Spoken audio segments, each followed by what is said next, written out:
សួស្តីបងប្អូនហ្នឹងហើយថ្ងៃហ្នឹងខ្ញុំថាមកកាត់ត្រេនតែឥឡូវវាថ្ងៃពេកយើងកាត់អត់កាត់តល្ងាចអីមិនតែយើងកាត់អញ្ចឹងណាបងប្អូនហើយបងប្អូនចង់បានត្រេនយកទៅលក់បន្ត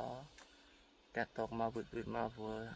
មានកាត់ខ្លះហើយកាត់ក្នុង100 200គីឡូខ្លះហើយពណ៌ហ្នឹងក៏អានៅលើក្បាលខ្ញុំក៏មានអាពណ៌ដីក៏មានដែរបងប្អូនហ្នឹងហើយតម្លៃខ្ញុំបោះដុំឲ្យតម្លៃរៀងល្មមបងប្អូនយកទៅលក់បានមុនចូលឆ្នាំខ្មែរហ្នឹងបងប្អូនណាហ្នឹង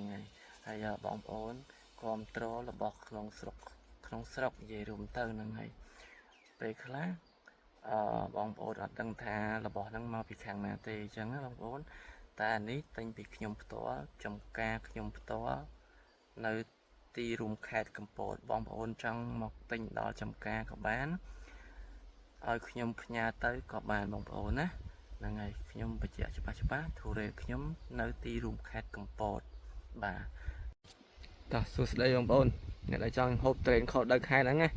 តាក់តងមកខ្ញុំមកត្រូវហើយអុកខាក់ខោដៅខែហ្នឹងឆ្ងាញ់បងប្អូនហ្នឹង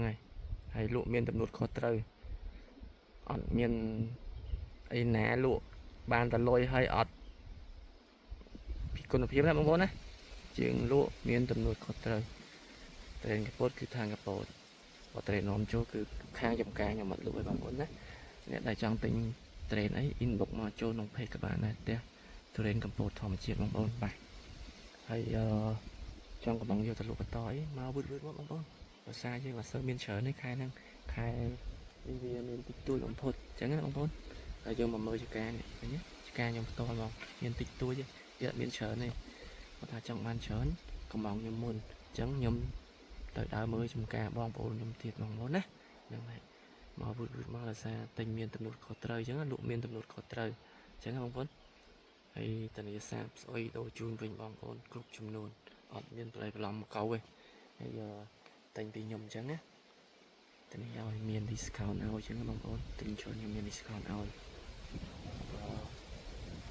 ពីខ្ញុំផ្ទាល់អញ្ចឹងណាមិនមែន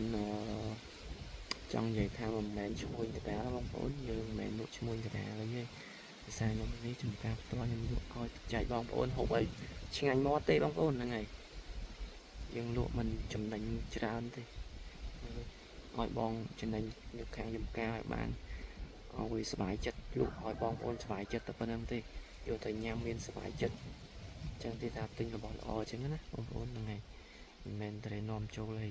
លេងស្តុបហប់តោនអត់មានទេតែខាងបងប្អូនមានតិចតួចទីខែនេះមានតមកចំការអញ្ចឹងទៅ100គីឡូ200គីឡូអីទេបងប្អូនណា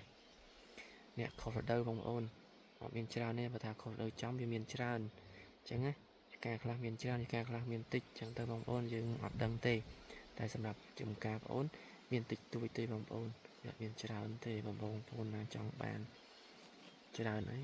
ប្រាប់បងប្អូនមុនដើម្បីបងប្អូនត្រៀមទៅយកកាត់ចំការបងប្អូនចិត្តចំការអញ្ចឹងណាដើម្បីឲ្យបងប្អូនបានហ្នឹងហើយចូលទិញក្នុង page មកមានតម្លៃពិសេសជូនអញ្ចឹងបងប្អូនហ្នឹងហើយតានេះឲ្យកពតថាកពតបងប្អូនណាមិនមែនឈ្មោះកដាលវិជ្ជាមួយសាទេមិនមែនឈ្មោះកដាលទេបងប្អូនណាតែនេះអ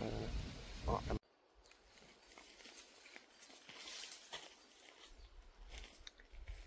តោះសួស្តីបងប្អូនហ្នឹងហើយឥឡូវមកកាត់ត្រេនអញ្ចឹងណាតែឥឡូវថ្ងៃពេកយើងកាត់អត់បានទេលើក្បាលនេះកាត់អត់បានទេថាមកកាត់ត្រេនហ្នឹងហើយបងប្អូនដែលចង់បានត្រេនអុកខាងកពតបោះដុំរៀងតម្លៃធូរល្មមអាចយកទៅលក់បានណាបងប្អូនអាចមកតាក់ទងខ្ញុំបានเพจចំការផ្ទះធូរ៉េនធម្មជាតិបងប្អូនហ្នឹងហើយបងប្អូនទិញច្រើនខ្ញុំមាន